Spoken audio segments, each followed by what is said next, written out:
بسم الله الرحمن الرحيم. السلام عليكم ورحمة الله وبركاته. هنكلمكم اليوم عن عملة الخمس قروش اللي هي النيكل والنحاسية. هنكلمكم على النهاردة وعلى أسعارها وفين تبيع الحاجات ديت بالظبط، وأنواع وعناوين البيع والشراء وإزاي تبيعها بأمان وسهولة.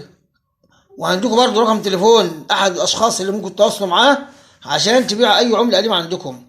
هنكلمكم اليوم عن الخمس قروش وأنواعها وأسعارها. بس شوف الفيديو للآخر عشان تستفيد من الفيديو، لازم تشوفه للآخر علشان تعرف إيه اللي عندك، الأشياء اللي عندك وتبيعها. هنكلمكم اليوم عن الخمس قروش، وهي في منها اللي هي المعدنية اللي زي دي يا جماعة، اللي هي 1967، ده عليها النسر من الخلف وعليها من الأمام مكتوب الجمهورية العربية المتحدة.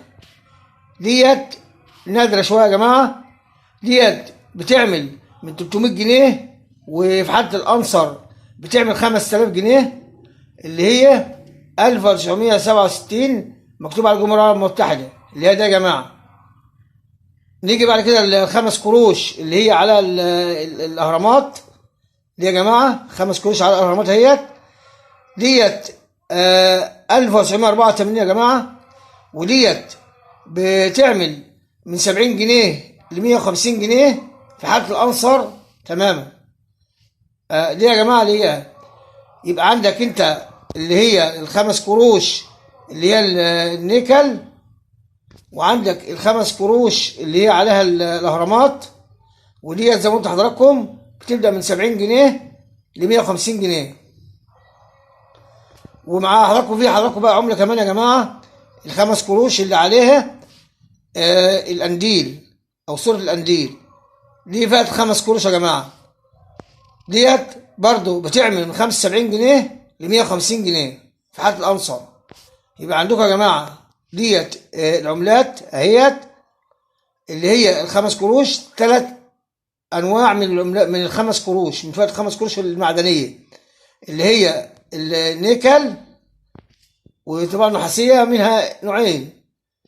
فطبعا يا جماعة الحاجات ديت أسعارها بسيطة جدا اللي قدامكم دي، بس المطلوب منها يا جماعة اللي هي إصدار 1991، لأنها يا جماعة المطلوب من 5 قروش ديت 1991. اللي عنده 1991 يا جماعة ديت مطلوبة تبدأ من 1000 جنيه إلى 5000 جنيه، اللي هي 1991 يا جماعة، مش أي حاجة نقول عليها إيه توصل ل 5000 جنيه، اللي هي 1991 اللي فات 5 قروش المعدنية.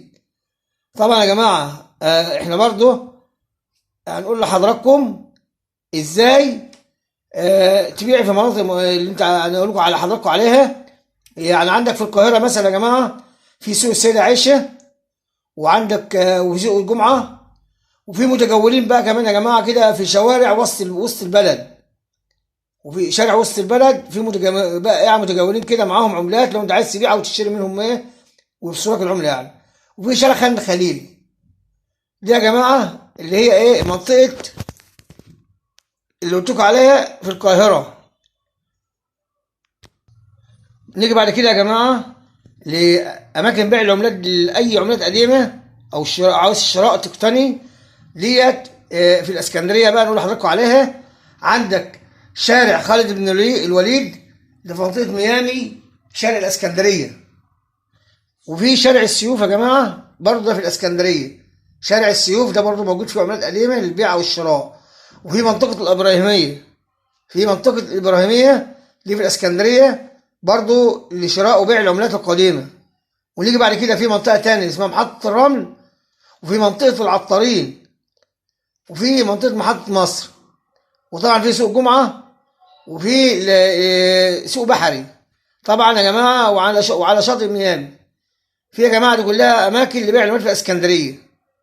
يبقى كده يا جماعة قلت لحضراتكم على عناوين البيع في القاهرة وفي الإسكندرية، وهديكم برضو يا جماعة أسفل الفيديو مع أول تعليق رقم احد التجار اللي ممكن تبيع له او تتعامل معاه واتس، وتبعت له اي عملة عندك ويسعرها لك ويبعتها لك. طبعا يا جماعة احنا بنعمل لكم فيديو عشان ايه؟ توضيح. انا بالنسبة لي انا لا بشتريش ولا ابيع، بس بعمل فيديوهات للعلم وللتعلم، وعشان حضراتكم تستفادوا. خد بالك من عناوين واماكن البيع والشراء. وطبعا يا جماعه اللي ما اشتركش في القناه ديت، قناه اثريات محمد نشار، يشترك ويفعل الجرس ويشوف الفيديوهات القديمه اللي فاتت كلها، فيها معلومات قيمه جدا عن كل شيء. بس يا ريت حضرتك تشوف الفيديو للاخر علشان تعرف تستفيد. والسلام عليكم ورحمه الله وبركاته.